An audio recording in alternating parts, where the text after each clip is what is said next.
want to take a second to give you a 5 to 6 month review of this Segway Ninebot kick scooter Max G30P. This one is one of two that we have. We have the LP and we have this one, and we have been loving riding these around. To power this on, you just hold the power button. Sorry, it's flashing, but this is your speed, and then your mode, and then your battery indicator. And so you just double click to switch modes. We typically keep it on sport mode, but this is your bell, this is your throttle here, and then this is the piece that latches down when you fold it, and your brake. And then you just hold your light down, your power button down to turn the light on. So having a headlight is super nice and important, obviously. And then also the brake light flashes when you pull the brake. So all good safety components of this. And then the plug-in is just down here. A very nicely protected plug-in port for sure. This doesn't have shock absorption, like shock springs built in, but we have tried some scooters that my sister got. One is the tires.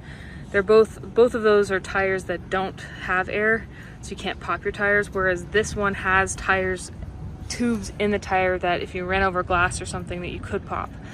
But I will say that this is a much smoother ride than, wildly different ride than the one that doesn't have any shock absorption. And then the other one my sister has shocks back here.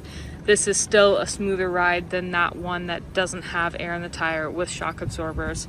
So it makes for a very smooth ride. This is going to be more similar to some of the scooters that you could rent on the street. Not quite as smooth because the tires aren't as big, but it is a very smooth ride. And that's ultimately kind of why we chose these Ninebots. One of the main reasons we're willing to maybe deal with a little bit of maintenance. We just blew up the airs today in the tires, because we're used to it and we're okay with that. So that was kind of a choice we made. But if you really don't want to ever do any maintenance on the tires, you may want to go with the airless tires. But yeah, weighing 250 pounds, this has no problem getting up to 19 miles an hour pretty quickly.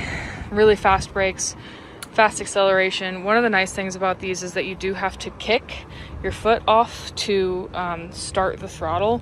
So like sitting here, you can't just hit the throttle and have it take off, which is kind of a nice safety feature, both for you if you're on here and accidentally hit it, it's not going to throttle you forward, or if a kid comes up to it and does that, they have to kick off and be ready. Anyone who gets on here has to be ready before they hit the throttle. So that's a nice safety feature.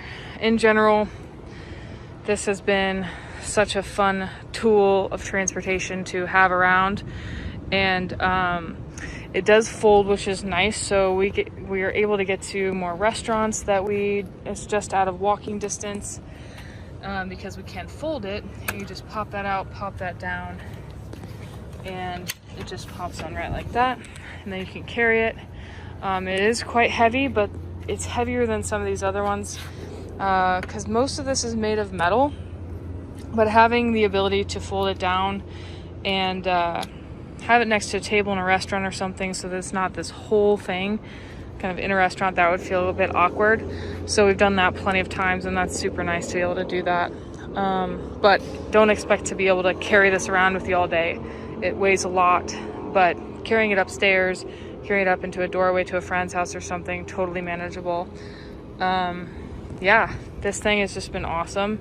We probably researched 150 scooters before we landed on the Segway Ninebots, and definitely worth the investment. Just really solid components, and just feels like a really sturdy build that's going to last us a really long time. So can definitely recommend.